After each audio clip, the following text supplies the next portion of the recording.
Good morning mga kabiyahe. Andito tayo sa Kaylas Electric Bike. Dito po yan sa may Marikina. Which is ito po yung kinatatayo natin ay yung pinakamalaking bodega po nila. So ngayon mayroon po tayong i-review na isang e-bike nila. Which is ito po yung kanilang 3 wheels na ang code ay 120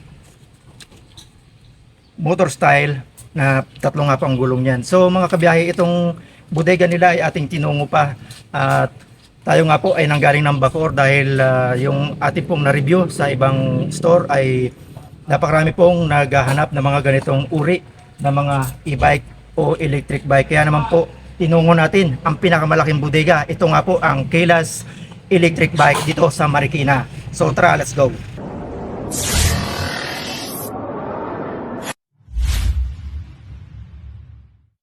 So ito nga mga kabiyahe, si 120 motor style 3 wheels. So tatlong gulong po yan mga kabiyahe. Kung kayo po ay naghahanap ng isang electric bike na hindi nyo na po kailangan manimbang, so ito ang tamang-tama po sa inyo mga kabiyahe. Lalo na po sa mga nanay na mga takot na takot sa motor.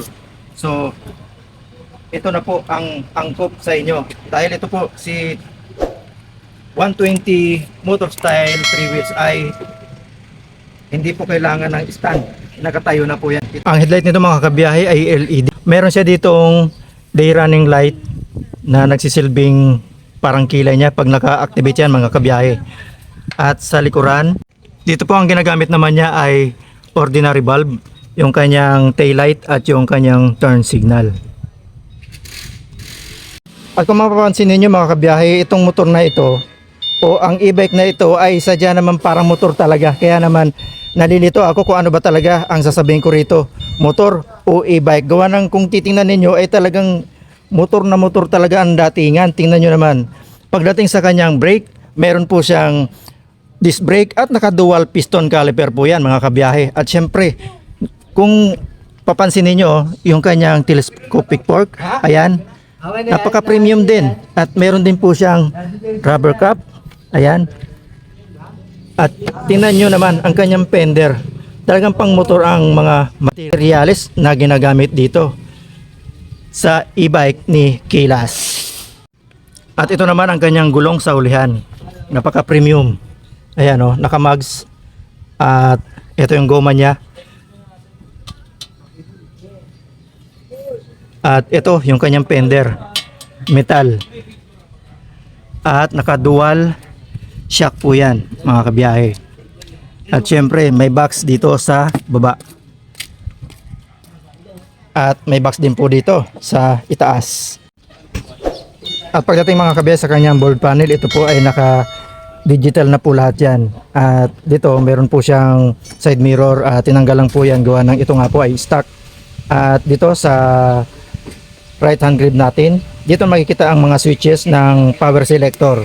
Ito po yung power selector, first, second at saka third. Yung first, yung medyo mabagal ang takbo, yung second, yung mid, at yung 3 ay yun yung mabilis na. At ito naman yung D at saka R, drive at saka reverse po yan mga kabiyahe. At dito makikita natin ang switch ng headlight. At ito naman yung power. At ito naman yung brake sa unahan. Dating naman dito sa kaliwa, ito naman yung brake sa likuran. At ito yung switch ng headlight ng high and low beam at yung turn signal at yung busina natin. Mayroon din tayo ditong bulsa, dalawa po yan, kabilaan. At ito naman yung kanyang ignition switch. At ipapakita ko lang mga kabiyahe, yung likurang gulong niya mga kabiyahe, itong dalawa na ito ay mayroon po yan parehas preno. So balance po yan, yung dalawa na yan. Gumagamit po yan ng drum brake itong likuran. So yung unahan po ay naipakita natin kanina na gumagamit po siya ng disc brake po. So itong unit na to mga kabiyahe ay ang makikita nyong decals dito, ito Super A. Yan po yung kanyang nakalagay na sticker, yan po yung decals na Super A. Pero ang unit na ito mga kabiyahe, ang code nito ay 120 motor style 3 wheels. Yan. At kung nagtatanong naman kayo mga kabiyahe tungkol sa presyo nito, cash nito mga kabiyahe is 35,000. So wala ka nang iintindihin dito sa gasolina, wala ka na rin iintindihin sa lisensya, pati na rin po sa yearly na registration. So kung makikita ninyo itong unit na ito, napaka-porma. Ayan po. Iikutan natin para makita ninyo. So napakarami ng freebies natin dito kung tutuusin mga kabiyahe, dahil pagdating sa kargahan, ang kanya pong box ay meron na rin po sa ibabaw at meron na rin po dito sa ilalim. At kung kukunin nyo naman mga kabiyahe ng installment, magda-down kayo dito ng 11,400 pesos. At sa isang taon ito mga kabiyahe ay meron kayong babayaran sa monthly na 2,617 pesos. At sa 15 months naman ay 2,143 pesos para sa unit na ito mga kabiyahe. At sila po ay hanggang 18 months nagbibigay ng installment.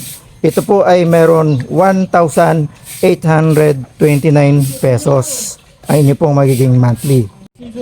So ang kagandahan nito mga kabiyahe ay pwede po ito idaan natin sa home credit kung wala po tayong cash dyan. So yun ang kagandahan dito sa Kilas. Kaya kung may oras kayo mga kabiyahe, pwede ninyong puntahan ang kanilang page sa Facebook. Ilalagay po natin yan sa dulo ng ating video para po mapuntahan po ninyo.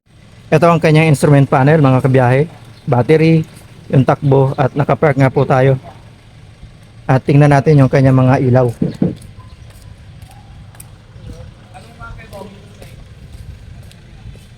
Ayan po yung kanyang day running light na parang naka letter M, at yan naman yung kanyang headlight. Maliwanag pa kasi kaya medyo malabo. Pag dumilim yan mga kabiyahe, malakas siya. At ito naman ang kanyang hazard. At ito ang busina. So ito ang preference natin dito mga kabiyahe sa unit, motor style 3 wheels. So napaka maganda siyang upuan, tsaka yung bounce niya ang ganda. Wala ka nang alalahanin na matutumba dito mga kabiyahe. Ito nga pala ay merong 5,000 watts, 60 volts at 20 amperes. So hindi to i-register sa LTO mga kabiyahe dahil 20 amperes lang to. Ang rini-register sa LTO is yung 50 amperes pataas. So yung pababa, hindi po yan rini-register. So kung nagustuhan nyo ang ating e-bike, pwede po kayong pumunta sa Facebook page or mag-comment lang po kayo dito sa ating channel para po replyan po ang inyong mga katanungan. So, kung nagustuhan niyo po ang ating video ngayon, huwag kalimutan mag-like and share para na rin po sa lahat ng nangangailangan ng e-bike o naghahanap ng ganitong unit. Hanggang sa muli, kita-kits, Biyahe ni Frank. God bless.